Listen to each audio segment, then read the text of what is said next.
dipersembahkan oleh.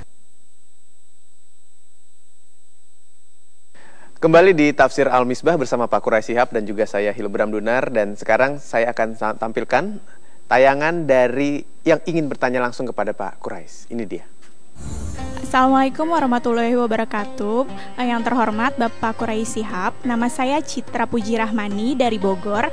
Saya ingin menanyakan sejak kapan acara Maulid Nabi dirayakan dan siapa yang memulainya? Terima kasih. Assalamualaikum warahmatullahi wabarakatuh. Iya. Sebenarnya perayaan itu bisa bermacam-macam caranya. Ada yang berkata, Nabi merayakan maulidnya caranya dengan puasa. Beliau pernah ditanya, kenapa kamu puasa hari Kamis? Beliau menjawab, itu hari kelahiran saya. Dzalika yaumun wulidtu fi. Dia rayakan enggak? Caranya puasa. Mungkin ada yang berkata, kapan orang dikumpul rame-rame? Ya toh? Nah, di situ ada yang menjawab, sewaktu umat Islam terdesak oleh penguasa-penguasa dari barat, Salahuddin Al-Ayyubi ingin membangkitkan semangat juang kaum muslimin. Bagaimana caranya? Dia kumpul orang-orang pada saat Rabiul Awal, 12 Rabiul Awal. Mari kita mendengar bagaimana itu Nabi Muhammad, bagaimana perjuangannya. Ada yang berkata ini bermula di sini. Ini sekitar abad ke-11, tahun 1900 sekian. Itu ada yang berkata itulah permulaan orang berkumpul. Tetapi sebelumnya ada enggak? Bisa jadi ada dengan cara yang berbeda-beda. Betapapun kita akan berkata begini, Allah memerintahkan kita merenungkan tentang tokoh-tokoh. Ibrahim, Maryam. Wajar enggak kalau kita renungkan tentang Nabi Muhammad? Wajar aja. Setiap saat. Itu sebabnya ada ulama berkata, walau anna amilna kulla yaumin li ahmada maulidan qad kana wajib. Seandainya setiap hari kita adakan perayaan maulid, itu wajib. Sebab itu mengingatkan kita akan Nabi Muhammad. Itu salah satu bentuk zikir. Nah, tapi kalau ditanyakan kapan resminya rame-rame, itu boleh jadi pada masa Salahuddin Al-Ayyubi. Saya kira itu ya jawabannya. Di abad ke-11. Ya. Baik, terima kasih Pak Quraish. Masih ada lagi yang ingin bertanya lewat sebuah tayangan? Kita lihat sama-sama. Assalamualaikum warahmatullahi wabarakatuh. Nama saya Irfan dari Universitas Al-Azhar Indonesia. Pak Quraish yang saya hormati, saya ingin bertanya, apakah hukum Maulid Nabi SAW itu wajib atau sunnah? Saya pernah membaca riwayat Ahmad bahwa barang siapa yang mengikuti satu kaum maka dia adalah bagian dari mereka. Apakah hukum Maulid Nabi SAW itu bid'ah atau tidak? Sedangkan di zaman Rasulullah SAW itu tidak ada peringatan tersebut. Mohon penjelasannya Pak. Terima kasih. Assalamualaikum warahmatullahi wabarakatuh. Waalaikumsalam. Ada satu hal dulu. Soal bid'ah tidak. Saya sebenarnya tidak ingin bicara banyak soal ini. Tapi beginilah. Apakah semua yang tidak dikerjakan Nabi itu terlarang? Nabi tidak menulis Al-Quran. Dalam satu mushaf tidak. Apa itu bid'ah? Apa itu terlarang? Nah, karena itu ulama berkata begini, apa yang tidak dilakukan oleh Nabi kita harus lihat. Apakah tidak dilakukan itu karena terlarang atau karena motivasinya belum ada? Atau alatnya belum ada? Masa Nabi tidak ada listrik? Boleh tidak? Motivasinya belum ada waktu itu. Banyak yang masa Nabi orang tidak salat tarawih di masjid. Ya kan? Di rumah. Apa itu bid'ah?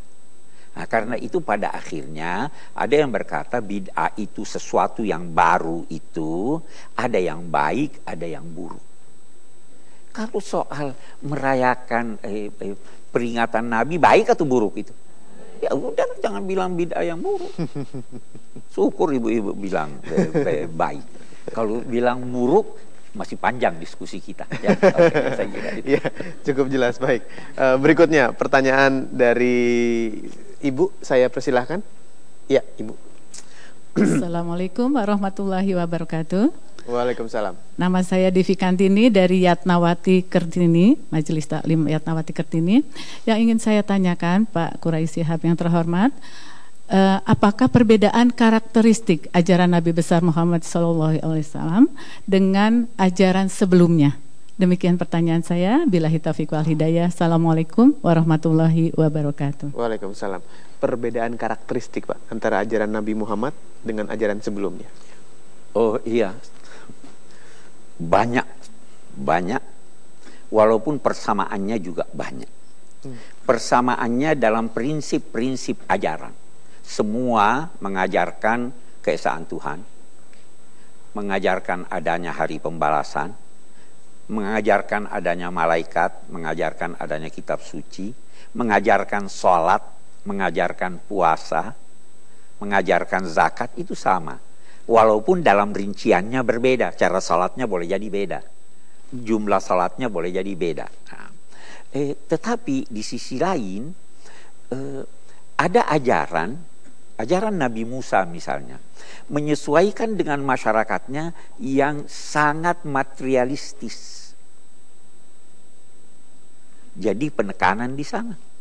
Nabi Isa yang datang sesudah Nabi Musa melihat ini sudah terlalu jauh sikap materialistis di sana, dia datang dengan ajaran kerohanian. Nah, Nabi Muhammad datang menggabung keduanya. Jangan terlalu materialistis, jangan juga terlalu spiritualistis, ya toh.